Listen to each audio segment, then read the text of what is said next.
क्या एक बहू और कुत्ते में कोई फर्क नहीं होता। कच्ची पक्की सड़क को पार करते हुए कार निरंतर कुलदेवी के मंदिर की तरफ जा रही थी। कार के पीछे चल रही बस में बैठी घर की महिलाएं मंगल गीत गा रही थीं और हंसी ठिठोली कर रही थीं। सबके चेहरे पर रौनक देखते ही बनती थी।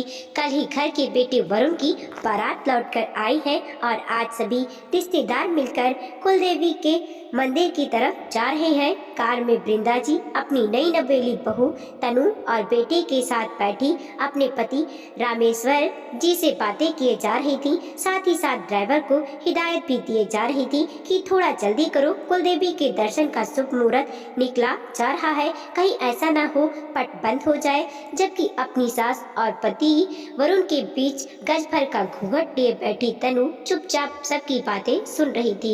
एक तो जून का महीना, ऊपर से इतनी भीषण गर्मी, उस पर भी नहले पर दहला शादी का भारी लहंगा और ओढ़नी, गहने भी सारे पहन रखे थे। यह क्या कम था कि इतना लंबा घूंघट भी करवा दिया।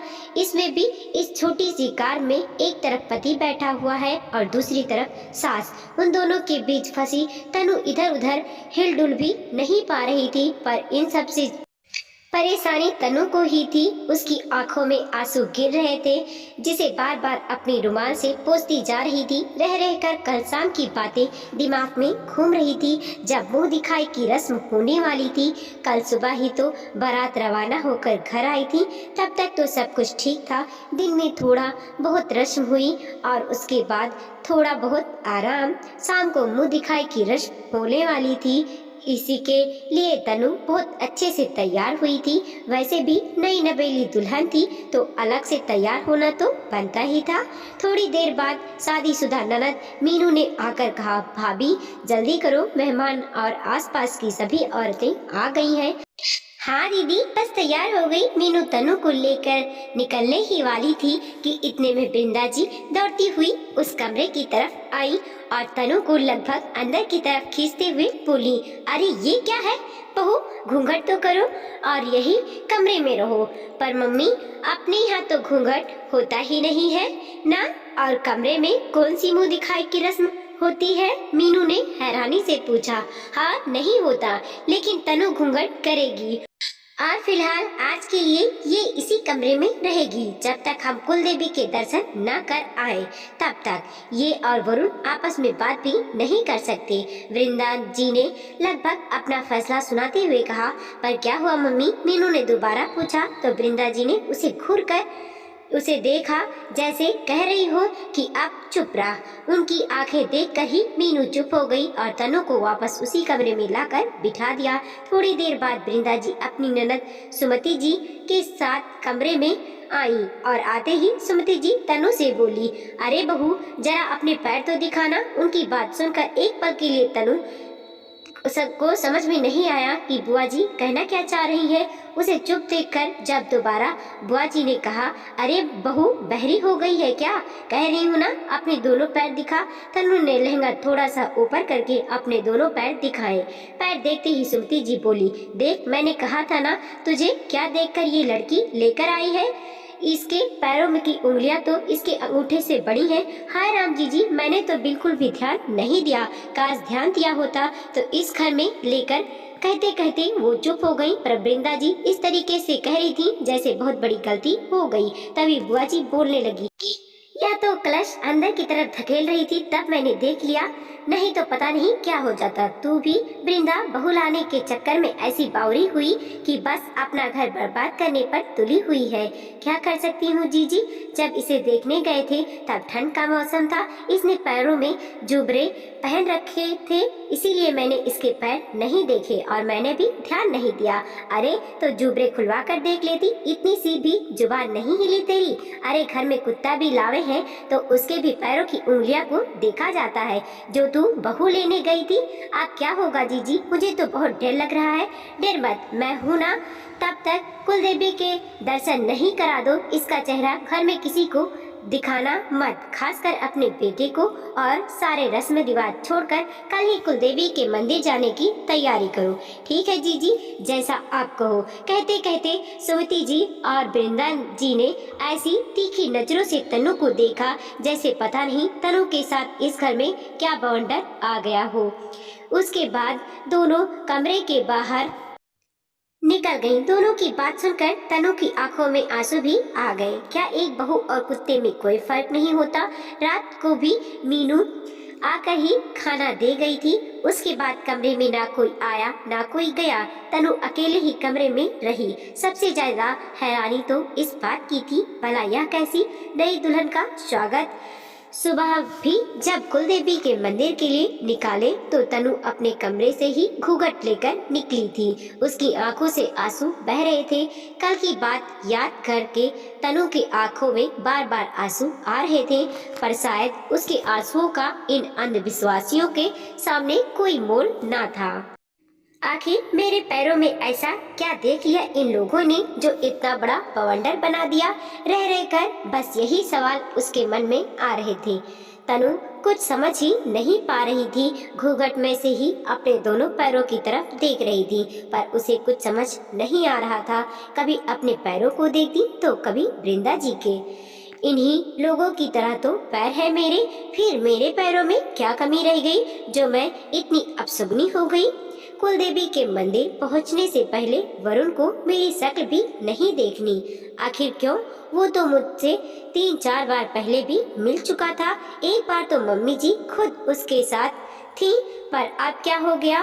और इस छोटी सी कार में मुझसे चिपक कर तो ही बैठा है। अब क्या उस पर अपशगुन नहीं लग रहा? खैर, थोड़ी देर में कुलदेवी के मंदिर पहुँचे, जिसे देखकर वृंदा जी के मुंह से सबसे पहले यही निकला, भगवान का शुक्र है कि पट बंद नहीं हुए हैं। फिर अपने पति रामेश्वर जी से बोली, अरे जाओ जरा बस में से जीजी को फटाफट लेकर आओ। अब वही बताएंगी कि क्या करना है। रामेश्वर जी फटाफट अपनी पत्नी की बात पर अमल करते हुए बस की तरफ लपके और अपनी बड़ी बहन यानी कि सुमति जी को फटाफट वृंदा जी के पास लेकर आए, जिन्हें देखते ही वृंदा जी बोली, हाँ जीजी आप बताओ क्या करना है? अरे करना क्या है, फटाफट से अपनी बहू और बेटे को कार में से निकालो और दर्शन कराने मंदिर ले चलो। याद रखना बेटा आगे खड़ा होना चाहिए और बहू उसके पीछे ही चले। वृंदा जी ने जैसे सुमति जी ने कहा था ठीक वैसे ही किया। आगे आगे वरुण, पीछे पीछे तनु घूंघट लिए हुए कुलदेवी के मंदिर में दर्शन के लिए चलने लगी। साथ में सुमति जी और वृंदा जी भी चल रहे थे, जबकि और रिश्तेदार महिलाएं पीछे पीछे मंगल गीत गाते हुए मंदिर में उन लोगों के साथ ही प्रवेश कर रही थी। मंदिर में प्रवेश करते ही औरतें वहीं कंपाउंड में बैठकर मंगल गीत गाने लगीं, जबकि वरुण, तनु, सुमति जी और वृंदा जी अंदर कुलदेवी के दर्शन के लिए गए। कुलदेवी के दर्शन के बाद वरुण को तो बाहर कंपाउंड में बिठा दिया गया, जबकि वृंदा जी, सुमति जी और तनु वहीं पंडित जी के पास बैठ गए। इधर उधर की बातें कर वृंदा जी सीधे मुद्दे पर आई और पंडित जी से बोली, पंडित जी माता रानी की कृपा से शादी का सारा काम निर्विघ्न हो गया, किंतु एक समस्या है जिसका समाधान आपको करना है। क्या हुआ बहन जी, बोलिए। इससे पहले कि वृंदा जी कुछ कहती, सुमति जी बोली, अरे ओ बहुरिया, पहले अपने पैर पंडित जी को दिखाना तो। सुमति जी के कहने पर तनु ने खड़े होकर अपने पैर पंडित जी को दिखाए। तनु के पैर देखते ही सुमति जी ने बोलना शुरू किया, ये देखो पंडित जी, बहुरिया के पैर की उंगलियां तो इसके अंगूठे से बड़ी हैं, आपको तो पता ही है।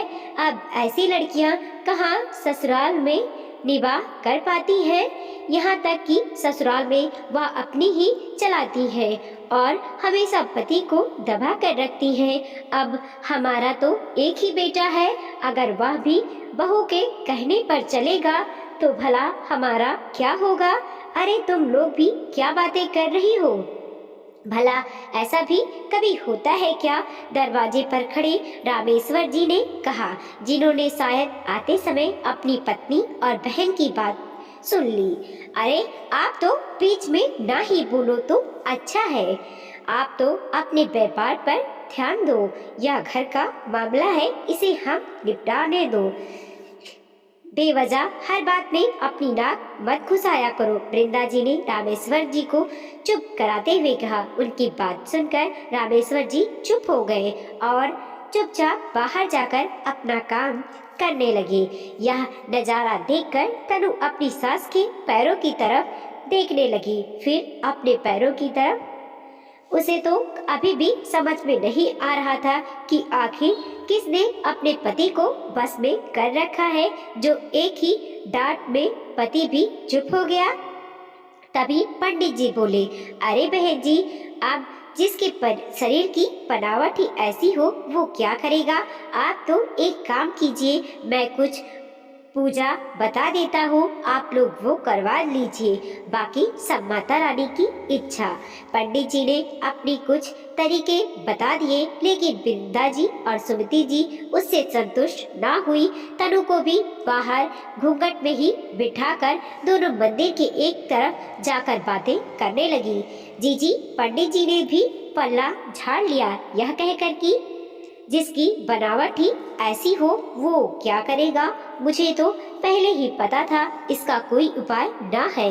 यह तो लड़की देखते समय ही देखना चाहिए था, लेकिन अब क्या किया जा सकता है? शादी तो हो गई, अब तो हमें ही अपने स्तर पर कुछ करना पड़ेगा। क्या करे जीजी, मेरा इकलौता बेटा है, कहीं बहू के चक्कर में हमें छोड़कर चला गया तो हमारा क्या होगा? तू तो एक काम कर, जहाँ तक हो सके बहू को दबा कर रख और दोनों के बीच में प्रेम पनपने ही मत दे। वरुण के सामने तो अच्छी ही बनी रहना, बाकी फिर मैं हूँ ना, मैं देख लूंगी। बस तू तो बहू पर नजर रख। अब आ गई है तो इसी से काम चलाना पड़ेगा। वृंदा जी को भी सुमति जी की बात जच गई। सब कुलदेवी की पूजा कर वहां से रवाना होकर घर आ गए। इधर वृंदा जी भी पूरे सास पने पर आ चुकी थी। उन्होंने 100% सुमति जी की बातों पर अमल करना शुरू किया। घर आने के बाद भी वृंदा जी के दिमाग में कोई ना कोई खिचड़ी पक रही थी। आखिर ऐसा क्या करे वो कि जिससे वरुण और तनु में प्यार पनप ही ना पाए। इसीलिए जब घर से मेहमान रवाना हुए तब वृंदा जी ने सुमति जी को घर पर ही रोक लिया। सुमति जी ने वृंदा जी को कुछ समझाया और दोनों अपनी योजना पर अमल करने लगी। आज वरुण और तनु की सुहाग रात थी। वरुण के कमरे को फूलों से सजाया गया था। वृंदा जी ने खुद अपनी बेटी मीनू को भेजकर तनु को तैयार करवाया था। रात को तनु कमरे में ही थी। इधर मीनू और वरुण के बीच हंसी ठिठोली चल रही थी कि वृंदा जी अचानक जोर से चिल्लाई, हाय राम, मैं तो मर गई। अचानक से सब लोग वृंदा जी के कमरे की तरफ भागे। देखा तो वृंदा जी जमीन पर पड़ी हुई थी। उन्हें देखते ही वरुण और मीनू एक साथ बोले, क्या हुआ मम्मी? इससे पहले कि वृंदा जी कुछ कहती सुमति जी बोली, अरे भाभी का पैर फिसल गया और वो गिर गई, शायद मोच आई हो, देख जरा। नहीं नहीं जीजी, मोच तो नहीं आई, पर कमर में बहुत दर्द हो रहा है। हाय, मुझसे तो खड़ा भी नहीं होते बन रहा। बेटा वरुण, जरा सहारा देकर उठा तो सही। आखिर वरुण ने सहारा देकर वृंदा जी को उठाया और कहराती हुई अपनी माँ को बिस्तर पर लेटाया। हाय राम, मेरी कमर बहुत दर्द हो रहा है, कोई मालिश कर दे तो अच्छा हो। इतने में मीनू बोली, मम्मी आप परेशान ना हो, मैं आपकी मालिश कर देती हूँ। अरे नहीं नहीं, हमारे में बेटियों से ये सब नहीं कराया जाता। जब घर में बहू है तो बहू ही करेगी। आज वो तेरी माँ की सेवा कर देगी और यही तेरी माँ के पास सो जाएगी। सुमति जी ने कहा तो वरुण और मीनू एक दूसरे की शक्ल देखने लगे। पर कर क्या सकते थे। आखिर मीनू तनु को बुला लाई। तनु ने आकर वृंदा जी की कमर की मालिश की। उसके बाद उनके पैर दबाने लगी। रात काफी हो चुकी थी, इसीलिए वरुण कमरे में जाकर सो गया और तनु वृंदा जी के साथ उनके कमरे में। लेकिन रात को वृंदा जी को खर्राटे भरते और आराम से सोते देख तनु के मन में यही बात आ रही थी कि कहीं सासू माँ नाटक तो नहीं कर रही।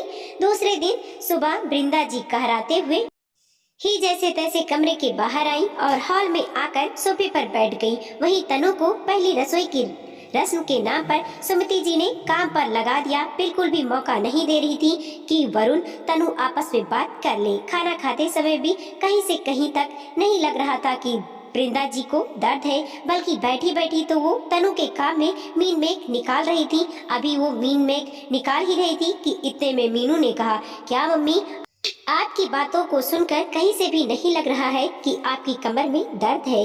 कहीं बहू के आते ही आप भी टिपिकल सास की तरह नाटक तो नहीं करने लगी। मीनू ऐसा कहकर जोर से हंसने लगी। सबकी नजरें अपनी तरफ देखकर वृंदा जी खिसियाते हुए बोली, हाँ हाँ, जिसको लगती है उसी को पता चलता है। अब तू भी मेरा मजाक बना ले।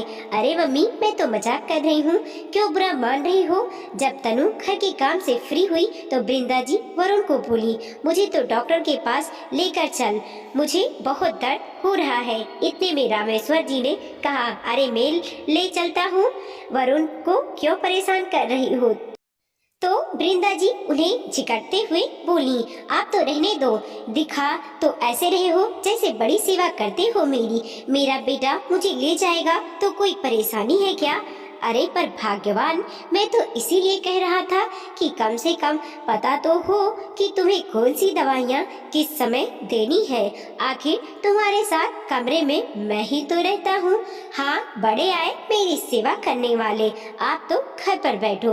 वरुण मुझे दिखा आएगा और वही बता देगा कौन सी दवाइयाँ कब लेनी है। अपने पति को छिड़कर वृंदा जी रवाना होने के लिए अपने स्लीपर्स पहन रही थी। तब भी तनु अपनी सास के पैरों की तरफ बड़े गौर से देख रही थी। कभी उनके पैरों की तरफ देख रही थी तो कभी अपने ससुर जी की तरफ। अभी भी उसे कुछ समझ में नहीं आ रहा था। अभी भी दिमाग में यही बातें चल रही थी कि मेरे पैरों की उंगलियां को देखकर बेटा कहीं बहू की मुट्ठी में न आ जाए, इस बात का डर लग रहा है। और यहाँ तो इनके पैरों की बनावट इनके अनुरूप होने के बावजूद भी ससुर जी इनकी मुट्ठी में है। हे भगवान, ये दुनिया बड़ी अजीब है। पति भी मुट्ठी में चाहिए और बेटा भी मुट्ठी में चाहिए। आखिरकार वरुण वृंदा जी को लेकर हॉस्पिटल रवाना हुआ तो सुमति जी भी उनके साथ ही गई। वृंदा जी को सुमति जी के साथ बाहर बिठाकर वरुण डॉक्टर के केबिन में चला गया। पीछे से वृंदा जी सुमति जी से बोली, जीजी, ऐसे कैसे काम चलेगा। आखिर कब तक मैं बहू बेटे को दूर रख पाऊंगी। देखा नहीं कैसे मीनू ने बात पकड़ ली। हाँ, मैं भी यही सोच रही हूँ। आखिर ये नाटक हम हमेशा के लिए तो नहीं कर सकते, अब तो कुछ और ही करना पड़ेगा। बेटे के मन में बहू के लिए गलतफहमी पैदा ही करनी पड़ेगी, जिससे दोनों में प्यार पनप ही ना पाए और ऐसी बहू से हमारा पेट छूटे। सुमति जी अपना अकल लगा रही थी। दोनों बातें तो किए जा रही थी, लेकिन दोनों में से किसी ने भी ये ध्यान से नहीं देखा कि वरुण उनके पीछे कब आकर खड़ा हो चुका है और शायद उनकी बातें सुन भी चुका है। इतने में वृंदा जी की नजरें वरुण की तरफ गईं तो वो घबरा गई। वरुण ने कुछ नहीं कहा, बस चुपचाप उनकी तरफ देखता रहा। तो सुमति जी बात को संभालते हुए बोली, बेटा क्या कहा डॉक्टर ने, चल जल्दी से तेरी माँ को दिखा लेती है। वरुण गुस्से से सुमति जी को देखते हुए बोला, दिखाना क्या है, अच्छी भली तो है मम्मी, इतना बड़ा धोखा, वो भी अपने बेटे के साथ। अगर इतनी ही नफरत थी तनु से तो शादी ही ना कराते, कम से कम उसकी जिंदगी बर्बाद तो ना होती। कोई जबरदस्ती तो शादी नहीं हुई है हमारी। आप ही नाचते गाते लेकर आई थी अपनी खुद की पसंद की बहू को। वृंदा जी से पहले बोलते ना बना, पर फिर खुद को संभालते हुए गुस्से में बोली, तो और क्या करती, मैं शादी से पहले अगर उसकी पैरों की उंगलियां देख लेती तो कभी ना करती शादी। मैं तेरी उससे उस समय तो ठंड के कारण जुबरे पर पहनकर आ गई अपनी कमी छुपाने के लिए, और अब मेरे बेटे को मुझसे छीन रही है। तुझे अपनी मुट्ठी में करके हमारा घर बर्बाद कर देगी। वरुण को अपनी माँ की सोच पर बहुत ज्यादा गुस्सा आ रहा था। ये कैसी बातें कर रही हो मम्मी, आज के जमाने में ऐसी बातें कौन मानता है। अंधविश्वास में अंधी हुए जा रही हो और खुद अपना घर बर्बाद कर रही हो, पर इल्जाम अपनी बहू पर लगा रही हो। उसकी बात सुनकर वृंदा जी ने कहा, देख ले, असर दिखाना शुरू कर दिया ना। उस अपशगुनी के ने आज बेटे को माँ से लड़वा ही दिया। उसके लिए तू मुझसे लड़ने को तैयार हो गया। घर जाकर सबसे पहले उस अपशगुनी को ही निकालती हूँ। ठीक है, बिल्कुल निकालो, पर उसके साथ मैं भी जाऊंगा। पैरों की बनावट को देखकर आपने अंदाजा लगा लिया कि आने वाले वक्त में आपकी बहू आपके बेटे को मुट्ठी में कर लेगी और आपका बेटा आपका ना रहेगा। तो एक बात बताओ मम्मी, आपके पैरों की बनावट तो सही है ना, फिर आप तो कभी भी पापा को झिड़क कर एक तरफ बिठा देती हो। आखिरकार वरुण के घर से निकल जाने की बात सुनकर वृंदा जी चुप हो गई, लेकिन इतनी बहस के बावजूद भी वृंदा जी मानने को तैयार नहीं थी। घर आने के बाद सुमति जी तो शक और अंधविश्वास का कीड़ा वृंदा जी को देकर अपने घर रवाना हो गई, और इधर वृंदा जी अपने अंधविश्वास में ही जी रही थी। वक्त यूं ही बीत रहा था, लेकिन तनु को कोई खास फर्क नहीं पड़ता। पति का प्यार था, ननद का साथ था, ससुर का आशीर्वाद था, इसीलिए वृंदा जी ज्यादा कुछ नहीं कह पाती। सब इसी तरह हंसी खुशी से जी रहे थे, इस उम्मीद के साथ कि कभी तो वृंदा जी अपने अंधविश्वास को छोड़कर तनु को मन से अपनाएंगी। वीडियो को लाइक कीजिए, कमेंट कीजिए और अपने दोस्तों के साथ जरूर शेयर कीजिए। चैनल पे नए हैं प्लीज सब्सक्राइब कीजिए और देखते रहिए मोटिवेशनल स्टोरी।